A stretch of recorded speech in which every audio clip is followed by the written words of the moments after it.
दूसरा सेमीफाइनल जिसका आप सब बेसब्री से इंतजार कर रहे हैं वो है भारत और इंग्लैंड का। ये मैच है एडिलेड में और एडिलेड में जैसा देखा गया है कि रन बनते हैं पर काफी बनते हैं। कल क्या होगा क्या पता, क्योंकि आज सिडनी ने भी जैसे रंग दिखाए हैं कुछ पता नहीं है सर क्या हो रहा है। नहीं, रन तो बनेंगे उधर, उस तरह की पिच है, ये इतना साइड से उतना बड़ा ग्राउंड है भी नहीं। अगर साइड का ग्राउंड है 65 यार तो, और बाउंस की वजह से ना और छोटा हो जाता है। कई बार ये नीचे नीचे चलती रहती है तो बॉल इतना कैरी नहीं करता। लेकिन बाउंस तो सिडनी में भी था, सिडनी में, लेकिन धीरे था, ऊपर से गई। वो तो एक आध बॉल ही जाएगा।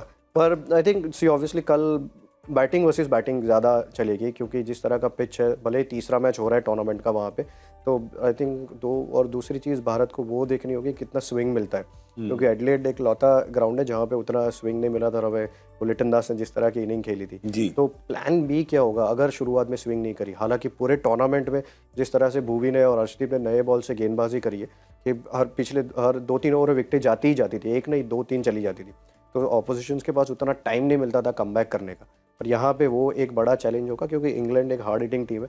अगर स्विंग नहीं हुई तो बटलर, लियम लिविंगस्टन सारे, अगर 10 तक बल्लेबाजी है उनकी, तो शुरुआत में आउट करना भारत के लिए बहुत ज़रूरी हो जाएगा। बस एक वहाँ पर इंग्लैंड के लिए एक समस्या है कि डेविड मलान जो हैं वो हो गए हैं चोटिल, तो वो तो बाहर होंगे। और वो तो हमने देखा ही था उस दिन जैसे वो फील्डिंग करते करते रुके थे। आई थिंक आप सब जब देख रहे थे आप सब नहीं बोला गया अरे अरे ये तो तगड़ी इंजरी हुई है, इनका कुछ ग्रॉइन है कुछ गया है।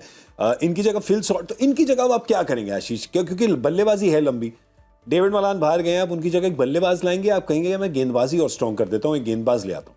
ये जगह फिल करेंगे नमक के साथ।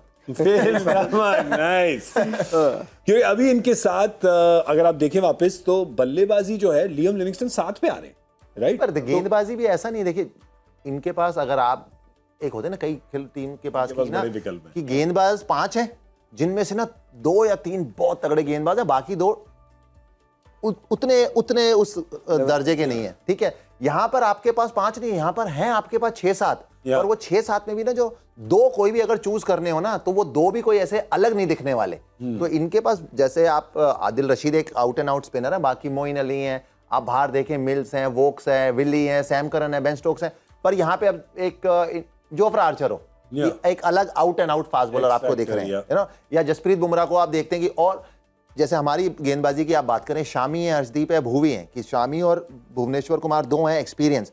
यहाँ पे एक साथ क्रिस वोक्स हैं जरूर, पर जैसे पार्थिव ने कहा ना कि ये मुकाबला अनफॉर्चुनेटली कल अगर क्रिस वोक्स के नजरिए से या गेंदबाज के नजरिए से आप देखेंगे एडिलेड में हो रहा है, जहां पर ऑस्ट्रेलिया में अभी तक सबसे कम स्विंग देखने को मिली है, और बल्लेबाजी के लिए पिच अनुकूल है, साइड्स छोटी हैं।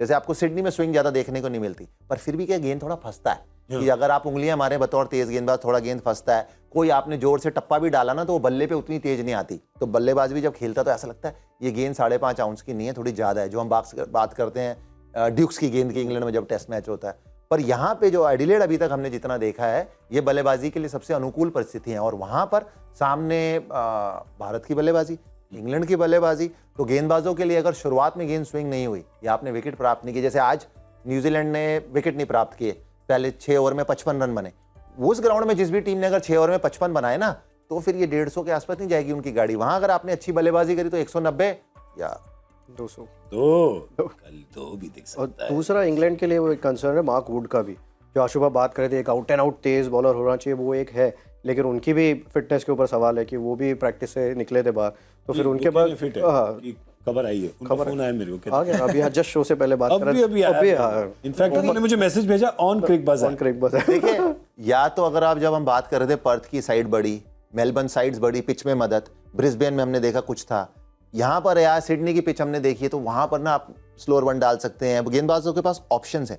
यही वाले जो ग्राउंड है ना यहाँ पर, जैसे सैम करन है या क्रिस वोक्स हैं या टाइमल मिल्स हैं, कि अगर आपकी गेंद स्विंग नहीं हो रही है तो आपके पास क्या विकल्प है, क्योंकि ये दोनों टीम्स अगर देखें कोई, और मेरे को कोई आज बोले कि ये, फिर बात वही आ गई, इसलिए नहीं बोलना चाहिए कि नहीं पता बोल दो, चलो अब तो बोल। जीटी में इसलिए अब कोई बोले कि जितने भी गेंदबाज है ना सारे तेज गेंदबाज, अब इनमें से आपने एक चूज करना, एक मिलेगा बस सिर्फ इन कंडीशंस में, तो मैं सबसे पहले शामी को चूज करूंगा, क्योंकि वो किसी भी कंडीशन में, मतलब कंडीशन जो मर्जी हो, वो वहां पर सबसे ज्यादा कारगर साबित हो। जब भुवनेश्वर कुमार गेंद अगर हिल रहा होगा, पिच में थोड़ी मदद है, तो फिर वो एक अलग दिखेंगे, क्रिस वोक्स एक अलग दिखेंगे, और शामी जिस तरीके के गेंदबाज है वो किसी भी परिस्थितियों में आपको वो दे सकते हैं बतौर कप्तान जो आप चाहते हैं। तो कल जो मजेदार रहने वाला मुकाबला। हम यहाँ पे जब आप हॉलीडे कर रहे थे ना, हम वही बोल रहे थे कि शामी को T20 क्यों नहीं खिला रहे।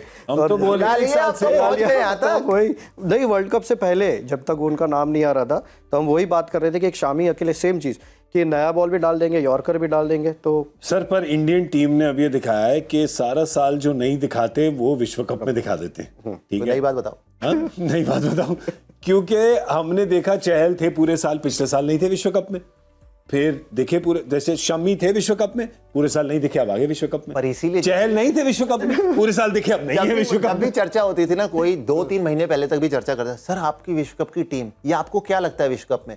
तब भी तो 3 महीने पहले की मैं बात बोल रहा हूँ, आप तो 1 साल पीछे चले गए, तब भी मेरी सोचती 3 महीने है अभी, बड़ा लंबा टाइम है। तो क्योंकि आप देखिए, या तो ये कि अजित अगले 3 महीने ना गारंटी है, अब अगर भारतीय कोई भी टीम, हम अगले 3 महीने कोई क्रिकेट नहीं खेल रही, सीधा विश्व कप में जाएंगे, कोई बॉलिंग करने चले, गेंदबाजी नहीं कर, गेंदबाज फिट है ना, अभी फिट है ना, प्रैक्टिस नहीं करना, सीधा वहां जाना तो फिट रहेगा, बल्लेबाजी नहीं करना। पर खेल ऐसे चलता नहीं है। आप अपनी तरफ से जितनी मर्जी प्लानिंग कर लीजिए, और जब आप बात करते हैं 6, 7, 8 महीने से, हर्षल पटेल हैं जी, हर्षल पटेल पक्का है जी, T20 में हर्षल पटेल पक्का है, चहल पक्का है। 6-7 महीने में भारत ने इतने मैचेस खेले और हर टीम खेली है। जैसे ही आपकी 2 श्रृंखला अच्छी नहीं जाती या कोई दूसरा अच्छा करता है, तो आपका जहन और आपके माइंड में ना उस तरफ बात चलने लगती है। क्योंकि यहाँ आप जसप्रीत बुमराह की बात नहीं कर रहे हैं कि एक कोई बिल्कुल कि भाई वो तो अलग ही गेंदबाज रहे हैं पिछले कुछ समय में। आपकी बाकी जो है, जैसे रविचंद्रन अश्विन और चहल की आप बात करें, अब तो चहल भी सीनियर प्लेयर हैं और चहल पिछले 1-1.5 साल से खेल रहे हैं, जब भी खेले वहां ठीक ठाक किया है, पर फिर भी रोहित शर्मा ने या टीम मैनेजमेंट ने बैक किया, हमें रविचंद्रन अश्विन चाहिए और सीनियर प्लेयर, तो आप उनको लेके आए तो बात अलग है। बाकी जितने भी गेंदबाज, जैसे मैंने नाम लिया, अर्शदीप सिंह कह लीजिए आप, या अक्षर पटेल कह लीजिए, या हर्षल पटेल कह लीजिए, वो ऐसे गेंदबाज नहीं है अभी, या ऐसा सिस्टम नहीं है उनका टीम में कि ये तो खेलेगा ही खेलेगा और कोई खेले ना खेले, और उसके ऊपर 6 महीने 4 महीने बहुत ज्यादा टाइम होता है। तो कप्तान ने आज कहा है कि दोनों अभी भी कंटेंशन में है, दोनों रेस में एक स्पॉट के लिए। ये मिस्ट्री बना के रखते हैं थोड़ी। पर ये तो आई थिंक उनके दिमाग में तो मुझे लग रहा है वो क्लियर होगा कि क्या सोच रहे हुए। वो तो आई थिंक जो कई चीजें प्रेस में कहने के लिए होती है, कहने पड़ेगी, और हौसला अफजाई थोड़ी प्लेयर्स की भी करनी पड़ती है ना। कई होती है जो एक जैसे अभी हौसला अफजाई आप कह लें प्लेयर्स की कर ले, कई टीम्स होती हैं वो टेस्ट मैच आता है ना, तो एक दिन पहले 11 अनाउंस कर देती हैं। एक माइंड सेट वो चलता है कभी कभार, वो भी हमने देखा है, रवि शास्त्री साहब और विराट कोहली जब थे, वो एक दिन पहले अनाउंस कर देते थे। फिर उसी टीम का कुछ दिन बाद आप देख रहे होते हैं कि वो ना कल कौन खेलेगा, 9-10 तो सबको ही पता होते हैं टेस्ट मैच के, T20 में वो एक का ही होता है, 1-1.5 जो भी आप कर लीजिए। तो फिर एकदम से माइंडसेट चेंज कि अच्छा ये 9 ठीक है, फिर हम ना टॉस से केवल ना, जब टॉस होता है तब अपनी 11 बता रहे हैं। तो वो सबसे महत्वपूर्ण चीज है अंतर्राष्ट्रीय क्रिकेट में, कि जो टीम या कोई भी कप्तान या कोई भी खिलाड़ी बहुत ज्यादा ऊपर नीचे ज्यादा ना, उनको फिर दिक्कतें होती हैं। पहुंच तो जाते हैं अगर आपके पास टैलेंट है फिनिशिंग लाइन तक, पर थोड़ा सा ना मुश्किल होती है, टच रिगड़ के कहते हैं ना, उससे बेहतर चीजें आप कर सकते हैं, क्योंकि जो आपके हाथ की चीजें हैं वो अगर आप बेहतर करेंगे, तो जितना टैलेंट भारतीय टीम के पास है, किसी चीज की कोई कमी नहीं है। जो आप चीजें क्लियर रखेंगे, अपनी प्लानिंग बेहतर रखेंगे, प्लेयर्स को भी एक क्लियर मैसेज जाएगा और उनको पता होगा कि क्या टीम मैनेजमेंट हमारे से देख रही है। बाकी देखिए, खेल है, हर खिलाड़ी का हर समय तो सेम रहेगा नहीं, गेम और परफॉर्मेंस ऊपर नीचे हो सकती है, पर जो निर्णय है या जो ऑफ द फील्ड डिसीजन है ना, वो ज्यादा ऊपर नीचे होना ठीक नहीं है। रोज आपकी सोच बदलना ठीक नहीं, क्योंकि मैचअप और ये सब चीजें जो है ना, वो उतना ही है। एंड में तो देखो, आपको मैच में अप रहना पड़ेगा, मैचअप में नहीं। तो एक जरा हम श्री पटेल से भी पूछ लें कि कल श्री पटेल खेलेंगे कि श्री पटेल? आई थिंक अक्षर पटेल खेलेंगे। अक्षर पटेल ही खेलेंगे। वही सेम चीज़ है। अब बदलने का कोई मतलब बनता नहीं है हर्षल पटेल को खिला के, क्योंकि वो बीच में पहले तो शायद इसलिए भी खेल रहे थे कि लेफ्टी कोई बैट्समैन नहीं है, ऋषभ पंत बाहर थे, बट गेंदबाजी भी उनको उतनी खास मिली नहीं है। लेकिन हमने हर बार देखा है कि जब हम खाली 5 गेंदबाज के साथ उतरते, तभी हार्दिक पांड्या के ऊपर बहुत प्रेशर आ जाता है। और जब कोई छठा बॉलर होता है, भले उसने एक ही ओवर डाला हो या ना भी डाला हो, लेकिन हार्दिक पांड्या ने जब वो 4 ओवर डाले, वो बेहतरीन डाले। तो और मेरे ख्याल से इस वर्ल्ड कप में जो सबसे अंडररेटेड परफॉर्मेंस गया है, वो हार्दिक पांड्या का गया है कि गेंदबाजी की तरफ से। क्योंकि अगर पाकिस्तान के खिलाफ भी वो 2 विकेट लेके उन्होंने गेम चेंज किया, यहाँ पे बांग्लादेश के खिलाफ भी वो 2 विकेट लेके गेम चेंज करी, तो आई थिंक अगर वो उस स्पेस में रहेंगे तो ज़्यादा बेटर रहता है। और अब हर कप्तान को चाहिए छठा बॉलर, और जैसे जिस तरह से रोहित शर्मा जिस तरह से कप्तानी करते हैं, उनको भी बॉलर्स रोटेट करने में ज़्यादा आसानी होती है जब छठा बॉलर उनके साथ होता है। तो मेरे ख्याल से वो तो चेंज दिख नहीं रहा या अब तक कि अक्षर पटेल ही रहेंगे।